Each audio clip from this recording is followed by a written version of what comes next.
Hi, everyone. My name is Kumar Venkateswar. I'm a product manager in the Amazon SageMaker team, and I'm excited to talk about our new product, Amazon SageMaker. So I'd like to start out by talking about giving a bit of a history on why we built Amazon SageMaker and why this is the product that we thought was important for us to build.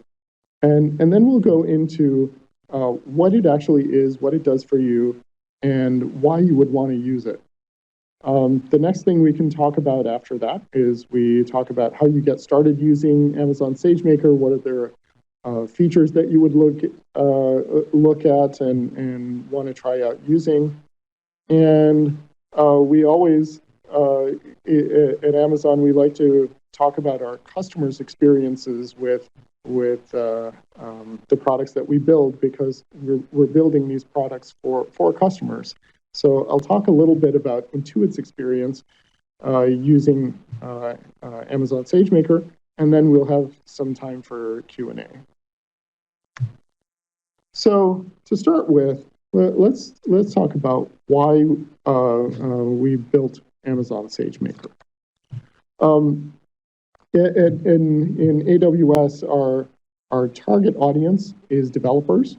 And if you look at the way development has evolved over the past few years, developers started out with an idea that there need to be backend and some operations, as well as some front-end UX. And if you look at the UXs, they started out when graphical user interfaces were created and so on. And then over the past few years, maybe 10 years or so, we've been focusing a lot on mobile and producing good mobile experiences and having that tied together with both the front end as well as the back end. If you look even in a shorter history, data and analytics over the past few years, maybe 5 years, have become very, very important. And it's the using data and analytics, developers have been creating these amazing experiences, these amazing responsive applications. And we needed, in AWS, we're producing a set of services that really help with that process. The first set of services that you can look at is around retrospective analysis and reporting, where you look at the past history and you use that in order to drive your decision-making for the future. And we have a set of services around storing data and analyzing data and visualizing data. So in the case of QuickSight, you can see what that data looks like, and you can use that in order to drive better decision-making.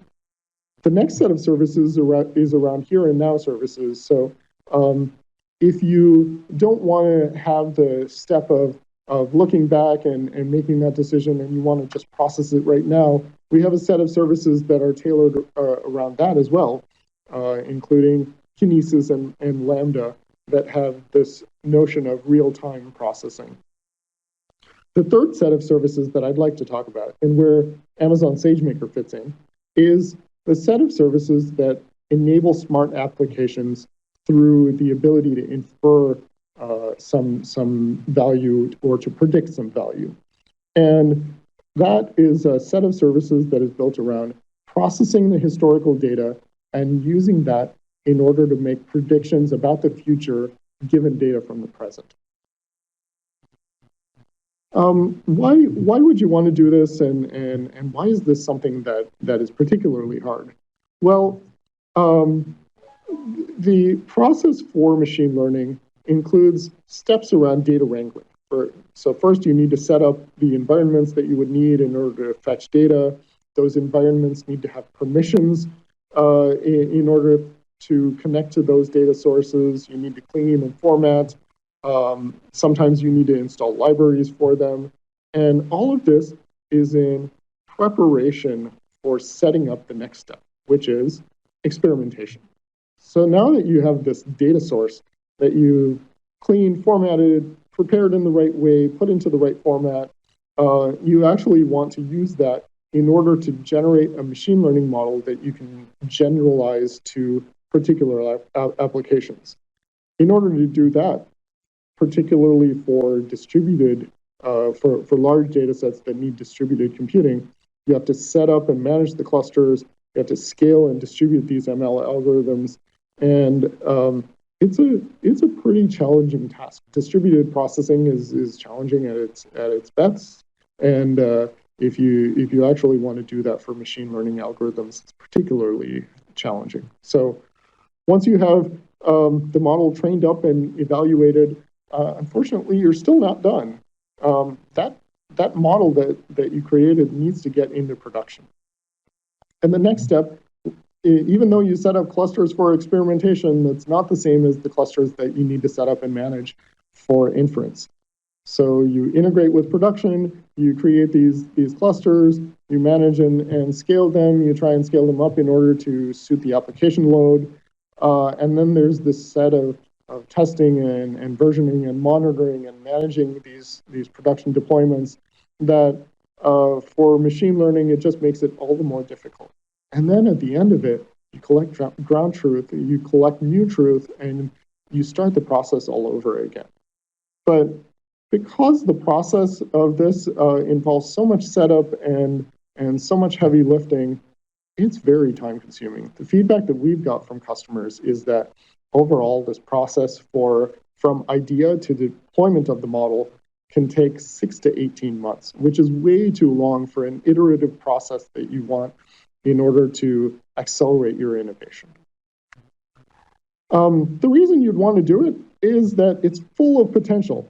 This is actually a quote from Jeff Bezos. Normally we don't quote Amazon people, but the reason I like this quote is because it talks about the potential and it talks about our responsibility as AWS, as a provider of these services. We have a responsibility to make sure that our customers are able to create these great machine learning services on top of the data that they've entrusted us with in AWS. And this is something that we feel is a responsibility, and as a result, we chose to create SageMaker in order to address this. So what is SageMaker? It's essentially a managed service that is the quickest and easiest way for you to get those ML models from idea to production. The 6 to 18 months that I talked about previously, the idea is to bring the months down to weeks, the weeks down to days. We want it to be possible to iterate very quickly on this machine learning process as you go through it. How does it do that? Well, essentially what we provide is we provide this end-to-end machine learning platform. So we have a component that helps with data wrangling and data ingestion. We have a component that helps with experimentation and setting up distributed training environments, along with algorithms to help you get started. And then we have a component that is around deployment and hosting and integrating these together with your production applications. So it provides this end-to-end machine learning platform. And the best part is it's zero setup. So you don't need to set up anything.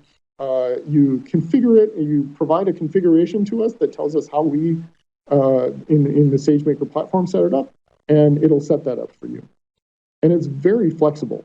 We support traditional machine learning algorithms. We support deep learning frameworks like MXNet and TensorFlow.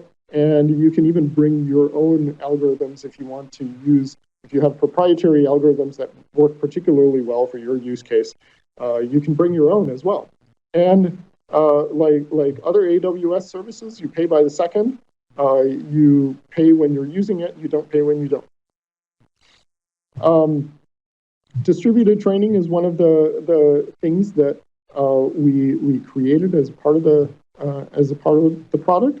We produced a set of Amazon optimized algorithms that you can use using the AWS SDK.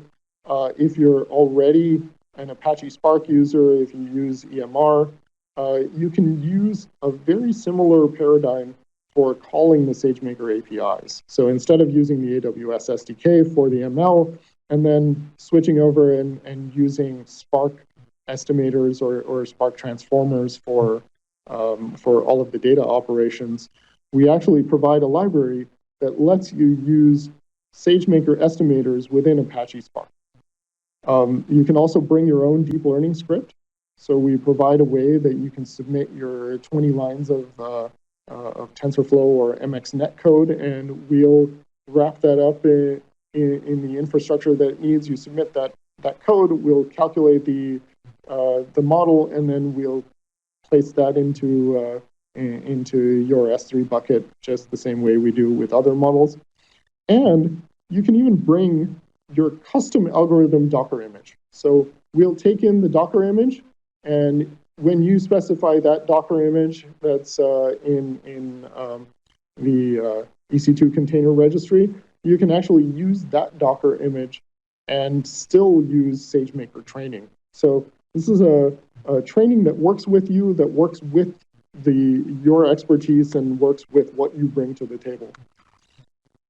For the Amazon optimized algorithms, these are algorithms that are designed for huge data sets. They support streaming the data sets for cheaper training so that you don't end up storing the data in 2 different places. It trains in a single pass, which lets you train faster. They also have great reliability on large data sets. When it comes to petabyte scale data sets, you really don't want to find out 3/4 of the way through a petabyte scale data set that some part of your infrastructure failed and you're not able to complete training your model. So we designed it with the goal of making sure that this was reliable and designed from the ground up in order to support these huge data sets. It's also not just general purpose algorithms. We realized that the table stakes, the place that we have to start, is certainly where general purpose algorithms fit in. So things like gradient boosted trees and factorization machines and linear and logistic regression are the kinds of things that we need to do as table stakes. We also have things like k-means and PCA for dimensionality reduction, clustering, that kind of thing. But we also said, well, there's a certain set of data set that customers already have that they would want to take advantage of. Let's try and roll something that's a little more special purpose and more tailored towards the kinds of things that we see customers doing. So we also have an image classification algorithm.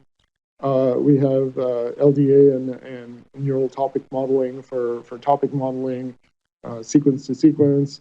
We also have an algorithm for doing text to vector. We also have another algorithm that does forecasting on specific data sets. So the intent for us is to take these algorithms and expand them out to the set that as long as it's an algorithm that can be used by customers and it's not something that is secret sauce to a particular customer, they can take advantage of the algorithms that we provide. And then, of course, you want to be able to take the models that you train and you want to deploy it into production. So we have one-step deployment into SageMaker hosting infrastructure, which is an infrastructure that provides low latency, high throughput. We deploy with high reliability in mind. So if you specify enough instances, if you specify 2 to 3 instances, even we'll deploy those instances in multiple availability zones so that it's actually deployed in a high reliability fashion. We also have A/B testing, so you can deploy, you can do multi-model deployments up to 5. And those multi-model deployments can even include your own model. And we're not particularly prescriptive about what's contained in those models, what type of model that you bring to the table. One of the secrets is that you can actually bring business logic in as a Docker container and then use that as a way to compare against a machine learning model. Or you can even compare a machine learning model versus a deep learning model to see if you want to incorporate those, what is to you a newer technology to your organization. You can see whether you actually, there's business value in adopting it. So it lets you take advantage of the infrastructure and do experimentation, because SageMaker actually supports traditional machine learning algorithms, it supports deep learning. You have the option to deploy at your pace, experiment at your pace. A lot of what we find in machine learning is that it varies per customer, it varies per application, and we wanted to be able to enable all of these to work on a common platform. And SageMaker is the platform on which you can do all of that. Not only do we provide deployment, but once you have the ground truth and once you're actually back to the beginning of the process, you actually have an environment for data exploration that was set up with zero setup. So you can resize, multiple different instance sizes are available, and you can switch between the instance sizes. It has common tools pre-installed like Anaconda and TensorFlow and MXNet. It also gets set up with connections to your VPC. If you specify a VPC, we'll automatically set up the network interface to your VPC so that you have easy access to your data sources. And the data exploration environment, this hosted Jupyter environment, has no servers to manage, just like all of the other parts of SageMaker. There are no servers to manage in the deployed environment. It's fully managed. And very similarly with the distributed training environment, that's also fully managed. So there's no servers to manage in any of this. It's also a modular architecture, even though I described how you would use SageMaker through all of these parts, it's modular. You can actually, the way the process works is you take S3 data and you pass it to the training algorithm. That training algorithm comes from EC2 container registry, whether it's our algorithm that Amazon created or your own algorithm. They both work the same way. So the algorithm comes from ECR. You train up the model, and the model artifacts, which is what I which is the term I use to refer to the data-dependent portion of the model. Those model artifacts actually go in S3. And this provides two advantages. One advantage is that you would be able to handle the data-dependent portion of the model in the same way that you do data. So lifecycle management and so on, all of your lifecycle tools that you have set up around S3 will still continue to work on the model artifacts, which are data-dependent. And because there's a separation between the data-dependent portion and the data-independent portion, you don't end up carrying around a lot of code along with the data. This is essentially just data.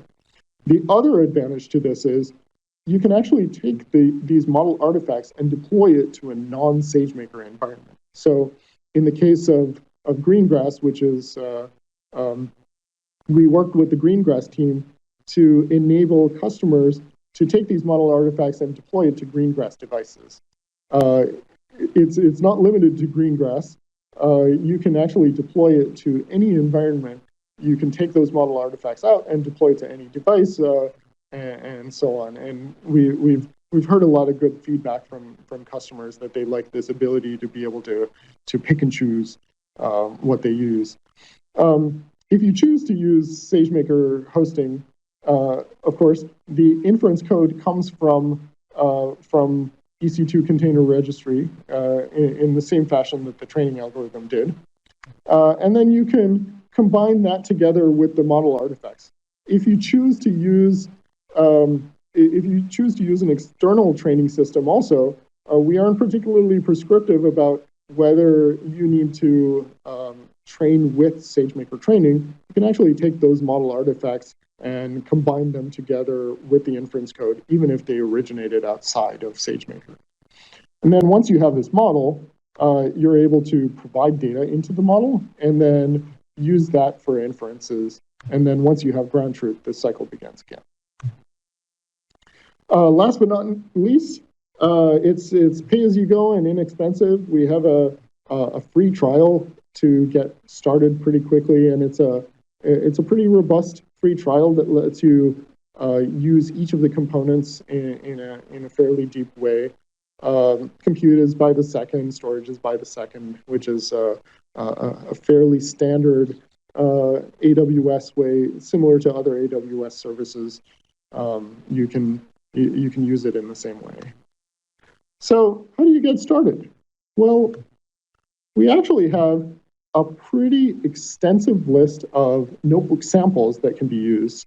And once you create a notebook instance, you can now access those samples by opening up the notebook instance. And we have tens of sample notebooks that can be used. You take those sample notebooks and then you modify those so it actually has places where you can change the bucket names and so on. So you can modify those sample notebooks in order to access your data sources and try the same algorithms out on your own data sources. And then once you have that, you can actually train your model. And the model training, the syntax that's used for model training is pretty simple. It allows you to change the instance count. It allows you to change the instance type. So if you have a bigger set of data and you need more instances, or if you need a GPU instead of a CPU-based instance, you can actually change those very easily. And it's just a parameter that you provide to the training call.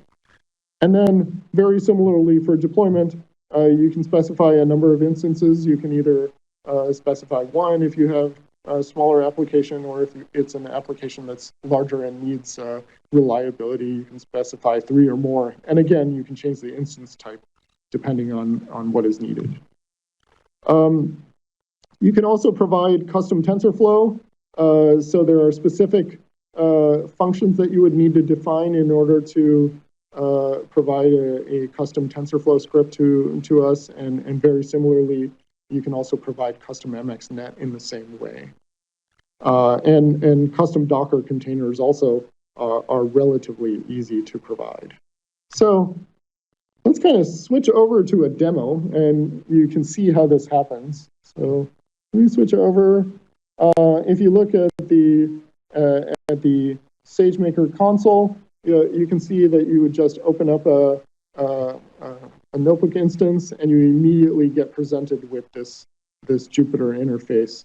I've actually got an example based on a standard OCR set of data that we use to demo the product. So the first thing we do a little housekeeping. We get the IAM role that you would use for execution. Then let's go ahead and download that data and take a look at the data that we downloaded. In this case, because it's OCR, handwritten digits for the purposes of OCR, you can actually see what that looks like. And in this case, it's a 3. As an example, what we're going to do, instead of doing the OCR directly, which is something that we also have an example of, in this case, what I'm going to do is I'm going to cluster together similar images so you can see groups of images that are somewhat similar. Because I'm actually only running through the data set once, in other words, one epoch of execution, it's going to be somewhat rough, but you'll see the idea of what this thing works. And let's kind of throw in another change into it. Let's just say that instead of 3 instances, we're going to use 4 instances, but we'll still deploy on 1 instance. And I'm going to go ahead and start running that. And once you see it's going ahead and running, it'll put the log information there. The log information also goes into CloudWatch logging, which means that you can access it using your standard log analysis tools and so on. We also emit metrics into CloudWatch metrics. So you use the standard AWS services in order to understand the performance and understand the logging information. We also have CloudTrail integration, which means that your audit logs for the control plane also end up in a standard place. You can also provide KMS keys in order to encrypt the storage and so on. And it fits very nicely into the AWS ecosystem and lets you leverage your knowledge and experience with other AWS services. So this runs for a while. Let me go ahead and kind of switch back to the presentation so we can talk a little more, and then we'll check back when it's done. So let's talk about what Intuit is doing with Amazon SageMaker.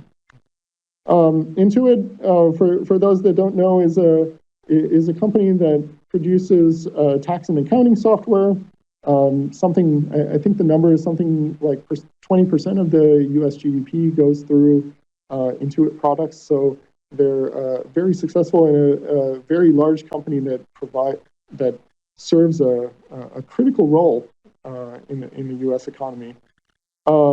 And they have three areas of focus: smart products, fraud detection, and advice for customers.